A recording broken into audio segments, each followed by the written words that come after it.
thank you so much for being here to say hello to the people that are listening. Yes. Hello, everybody. Thank you so much, Sal, for having me on today and to be able to share the organization I'm with. I really appreciate it. Well, thank you so much again for taking your time. I know it was just really crazy today because there was a lot of things going on. You know, they cut the power off to our building. They're putting a new roof on, and I'm wondering, why did you need to do that? But we were able to make it. You know, I really wanted this to happen, so I'm grateful that, you know, we're able to do this as well. So thank you again for being here. Give me a little background about who you are or anything that the listeners think. You know, we have some guests here sometimes that they give us some hobbies that, like, wow, that's interesting, you know, but anything that maybe the listeners would like to know about you. Yeah, so I grew up, I was born and raised in the San Antonio area, and myself, I joined the military, I joined the Army, and back in 2008, I wound up getting out in 2017, and my husband was active duty in the Marine Corps, and we came back to my hometown, and now we live here. We live in Mico, so out in the country. And we really are really excited to be a part of the community, especially with the veterans. My husband is a wounded veteran, so I am his caregiver. And we go through a lot of different things, but we are a family who loves RVing and being outdoors. That's our hobby. Being outdoors brings him a lot of peace and brings him like some solitude from the everyday. That's why we live out in the country. So our biggest thing is hiking, kayaking. That is our thing that we do. Just what you said, I would love to do that as well. I don't want to say unfortunately we're in the city, but this is where we're at. But I can understand where, you know, that would be something that it's, like you said, very peaceful in the middle of almost nowhere, right? You can say when you're looking there. I have a friend that lives out toward the west side, outside of the outskirts of San Antonio. He was, as a matter of fact, he's Army. He's a tanker. And he moved out there, and he's like, I love it out here. You know, I get to shoot, I get to do everything. So I can relate to, you know, what you were saying as well. How long have you been out there? We've been out there 2 years. We moved in right before the pandemic hit. So we've been there 2 years. So, yeah, that's awesome to be able to have something like that as well.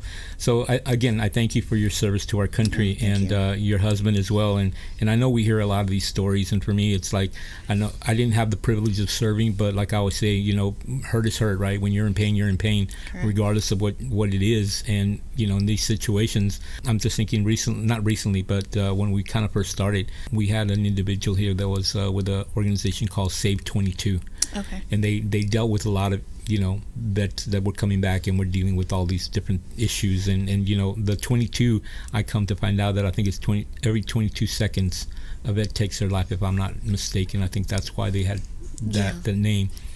Yeah, in 22, they say that there's 22 veterans a day who take their lives due to different things. So yes, their mission is very important. Their mission is to bring down those suicides that happen, and that's really, for me specifically, that's really important.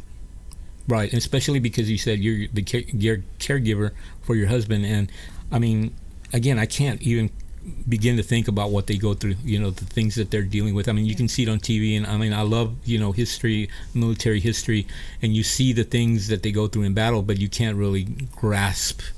And a lot of times you hear that, right? So like, man, you don't know what I went through. And sometimes they don't want to talk about it because I don't blame them. Why would you want to relive something like that? That is so hard and difficult to deal with. Yeah. And so this is why I think it's important to have these services that are available and resources to be able to have these for them to be able to at least let them know, hey, there's help out there, right? Yes. And so I know that the Yellow Ribbon Fund, give us a little background or details about what the Yellow Ribbon Fund is. Yeah, so we have two programs. We have the Crossroads Program, and they provide essential services such as short-term and long-term housing and transportation to the family at no cost. So if a wounded veteran is needing to go back to the hospital and get like a surgery, realign for prosthetics, anything like that, we pay for the housing for the family to be close by, and we pay for their transportation. So they may not have those services, let's say at BAMC, the hospital, or here in San Antonio, and they need to go to, let's say, in Washington, D.C. or Florida, somewhere else. We provide them housing and transportation. So, and that is anybody who has been wounded, that is wounded currently, or has had long-term issues. So they can go back. So let's say 10 years after they've gotten out of the service from their injury, they can still go to the hospital and still get those services from us. And then the program that I'm associated with is the Keystone Program, and we help the actual caregivers of the wounded veteran. So when we say caregiver, I know that can get a little bit confusing. The VA has their own caregiver program. You do not need to be a part of the VA caregiver program to get our services. So a caregiver can be anybody. So it could be a brother, a sister, a spouse, a friend, anybody who directly cares for the wounded veteran. And we provide respite, wellness, and education with 4 free events every month for these caregivers to come out and just rejuvenate and be ready to go back the next day and continue what they do every day, caring for their wounded veteran. Right. And so this is open to all service, right, branches of the service, or just specifically Army or Marines, or is this open to all? It's open to all branches of the services. Post 9/11 is who we serve right now. Okay. But it is all branches of the military. Okay. And again, it's very important because a lot of times we don't think about these things and we think, okay, of course, they're dealing with a lot, but it's also the caregiver, right? The families that have to deal with everything that comes with it. And, you see, I mean, I've seen the documentaries and, the family, what they have to deal with, and it's not easy. And sometimes they feel, man, I feel so alone because, I'm the only one dealing with it. And if you really think about it, every soldier that came back has something, and every family has to deal with something, maybe a little bit less and more than the others.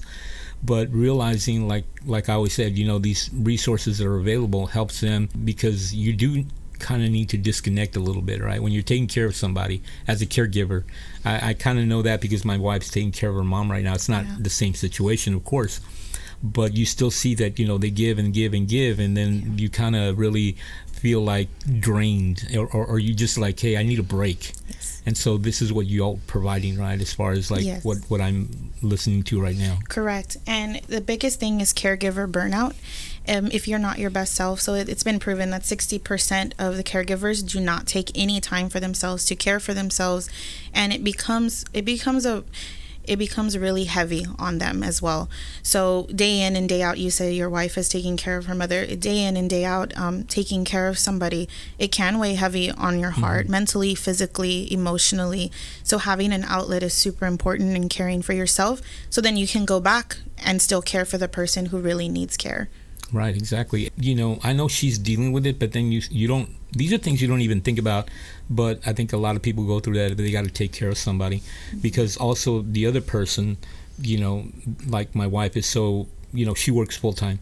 And so as soon as she gets off work, she has to go over there. So I understand that, this is what needs to happen. But a lot of times, oneself, it's like, okay, she's gone. I'm like here by myself. Yeah. I mean, I understand those things, and I do things that'll keep me busier, and understanding that's what needs to happen right now. But there are the people that can't maybe fathom or think about that, and even the person that's not even the caregiver, like I said, myself being the spouse, they go through something as well. Yeah. So it's good to know that these services are available, because there's people listening right now that are probably caregivers, or there are many men and women who have served and maybe are needing help and maybe don't know exactly where to turn to. So this is a great way to be able to connect, because I see you and I hear you, and you really do this from your heart. Yes.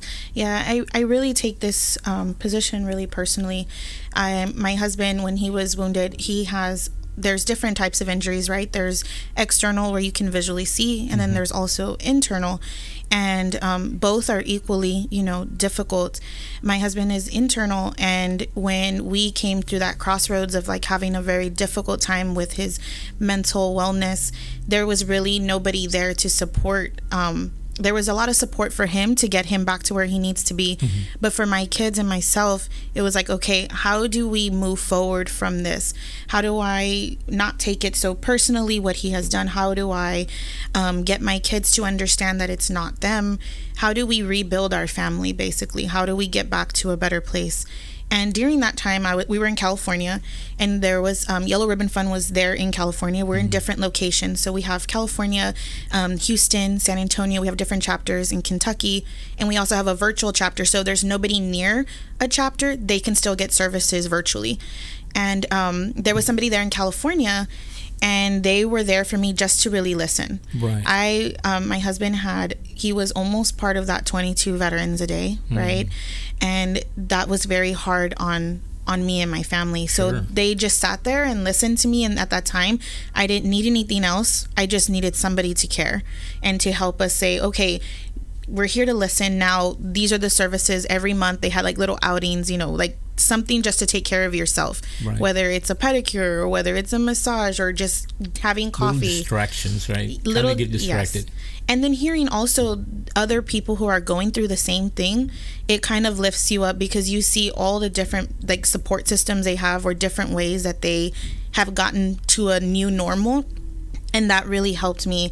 And that's why when I came into this position last year, my biggest focus was being real with people and being there for them in their time of trouble and giving them all I can give, because I know that it helped me when I needed it the most. Sure. And that's the important part because, like I said, you're as strong as you're strong, right? And Yeah. a lot of times you think, no, I can handle it all. Yeah, I know, but we're still human, right? Yes. We need that little moment where, for me, I think, and I always tell this to, especially the kids that I work with sometimes, it's like vulnerable doesn't mean weakness. It takes a lot of strength to be vulnerable. Yes. Because not everybody can do it, right? Everybody thinks, oh, I'm strong and I'm not going to, no. Yeah. Because when you really let that curtain down, so to speak, right? People can see who you really are and what you're dealing with. That, to me, is really strength because not everybody can do it. Yeah. It takes a really strong person to let their guard down. Yeah. And because sometimes we're not willing to do that, we carry a lot of stuff. It's not even just the vets, of course. It's even out here with people that are dealing with all kinds of trauma and just different things that the more we keep it in, I think it just compounds it and it weighs you down. It does. Right. And just like you said, I'm a firm believer in listening because a lot of times people don't need you to come and say, hey, it's going to be all right. And, Yes. This and this. It's like, what are you going through? It's like, let me listen and just let you know that I care enough to be here for you, even though maybe I don't have to do anything right now at the moment, but just to listen and let go is very beneficial. It is. And I can give an example. We had, like, somebody might hear, like, oh, you give respite. And we went to a nail salon for them to get pedicures, right? The caregivers. And it may seem like, oh, yeah, well, anybody can really do that. But it was actually in the moment. This caregiver comes and she had just been diagnosed with cancer. And she's a caregiver to her wounded veteran who's in a wheelchair. And she's trying to recover, but she has to keep lifting him, and she keeps opening her wound. And she's like, I can't afford to be sick. I can't afford to be sick. I need to be. And we literally sat in this nail salon, and we were sitting there, we were already done, and we were just crying together and really just supporting each other, because everybody's problem is their worst problem. There is no problem that's worse than the other. Everybody, what they're going through personally is their worst problem. Right. So just sitting there and being present with them, and that's really that when I was sitting there, it really showed me like the support that is needed to hear and to listen and to be there for somebody is actually sometimes better than any pedicure or any massage. Is just having somebody there to lean on during your time of need. Right. And again, that's so important because a lot of times just being able to get things off your chest helps a lot, because you see them people, right? You see that they're carrying so much, and you give them that moment just to let them know, is everything okay? If I can help them, please let me know. And it just takes that little moment where they're like, yeah, as a matter of fact, and they just, it unravels. Yes. And I think, like I said, a lot of times people mean well. You have to learn to know that you have to listen and not necessarily talk or not necessarily say anything. A lot of times that moment of, let me listen. Yes, I agree 100%. And that's really what we try to do. We also provide for them to do education, like virtual. We have like these, it's called the Career Development Program, and we offer opportunities for caregivers through the scholarships that we have partnered with, Career-Milspo Academy, and then they're placed 60 to 70% of them have a job placement. And virtual is so important for caregivers too, because right now the VA has a caregiver program where they get paid to care for their veteran. Okay. But a lot of them are getting dropped from this program. So they've had, let's say there's different tiers, so $2,000 to $4,000 monthly. And they were getting a stipend for that. Now that's getting taken away. So how do we go ahead and replace that income for them? So having them to be able to do that. So again, it's very important to be able to know that these resources and services out there. If you're a caregiver, maybe you're taking care of your spouse, or maybe this is not only just for the spouse, right? Is it like, let's say, a sister taking care of a brother or something? Correct. Yes, and we have many caregivers who their wounded veteran is like their sister or their brother that is taking care of them. So caregiver has no specific title. It's anybody who is caring for the wounded veteran. Okay. And so where do they, if maybe somebody's listening and thinking, well, I know you were mentioning something about the VA paying, but are they cutting that program off, or? They're not cutting the program off. Okay. It's just a lot of people that were in the program got dropped from the program and now reapplying. Now people can still apply to the caregiver program at the VA. It's just we want to make sure we provide education opportunities for them so that they can get virtual positions.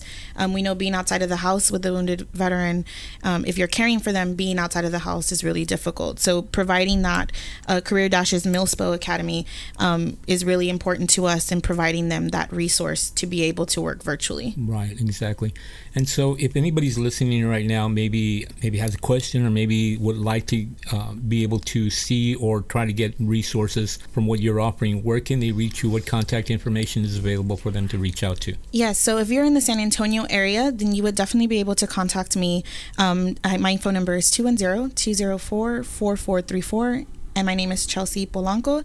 And then our website is www.yellowribbonfund.org.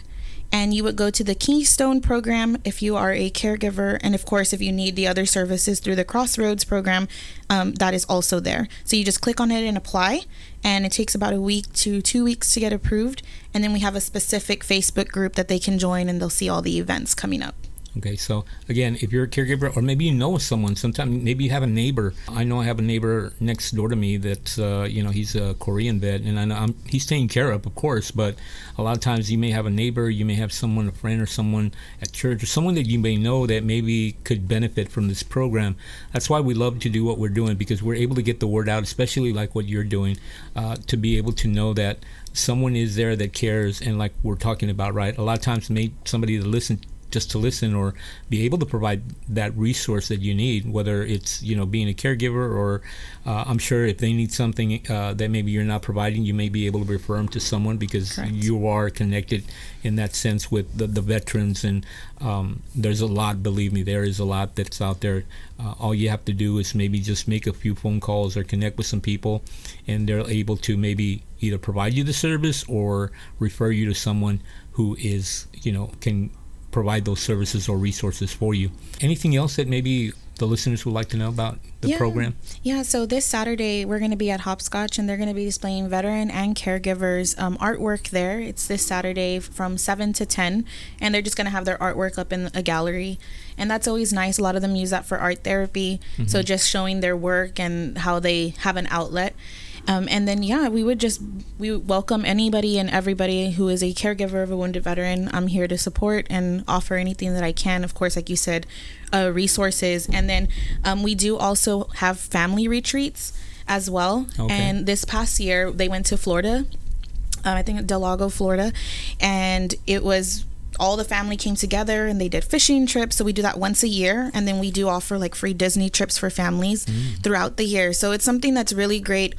It is for the caregiver, but some of our events do include the kids and the wounded veteran to come out as a family too. So that's always great. Right, that's important too, to be able to, have the family come together, because a lot of times it's, the family unit, I believe, is so important in every aspect, because you can't do it alone, right? Yes. And sometimes, either the spouse or the kids, they feel disconnected, and having a strong family, you're able to tackle a lot more things, because, man, if it's kind of fragmented, it's going to be difficult because everybody's doing their own thing or needs help, and they can't come together.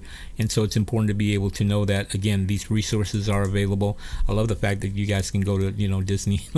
That's it's not like, oh yeah, we're going just down the street here, but that's something definitely that, man, if that doesn't catch your ear, I don't know what would. So yeah, for sure. But definitely that's something that if you're listening, again, give them the contact information just to make sure that they have that. Yes, it's www.yellowribbonfund.org, and then you can go to the Crossroads or Keystone Program. And then if you are in the San Antonio area, then my name is Chelsea Polanco. I'm the program coordinator here, and my phone number is 210-204-4434, and I'm always available by text or call. Okay. And again, this is covering Bexar County, right? This San Antonio area? And outer area. We have people come in from, we just had an event in Austin. So Austin, New Braunfels, any of the outskirts, Bernie. Surrounding counties? Yes, surrounding counties. Okay. That's good to know, because a lot of times, I know the radio reaches down South Texas, because that's the area it covers. But because of, the internet now and streaming, I mean, they're telling me, the people from the radio stations, like, hey, we're getting, people commenting from, the Netherlands or somewhere. So you never know. And if you're listening, if you're out there, well, this is specifically for this area. But, always reach out. I'm sure there's, wherever you're at, there's always somebody or some organization or resources that are there for the veterans, whether you're out of here, San Antonio, which is, of course, Military City, right? Yes. But also throughout the world as well. And we also have a virtual chapter. So they're virtual and they're not anywhere nearby. They can still feel free to go on and register as well. Well, there you have it. We're at the end of our show here, but thank you so much again for coming. Thank you. And being part of our program. And again, please, contact them. You're not alone. Yes. There are so many resources and services that are available. And this is why we do what we do, to get the word out and let people know that go out there and get these services. Thank you. We'll be back here next week.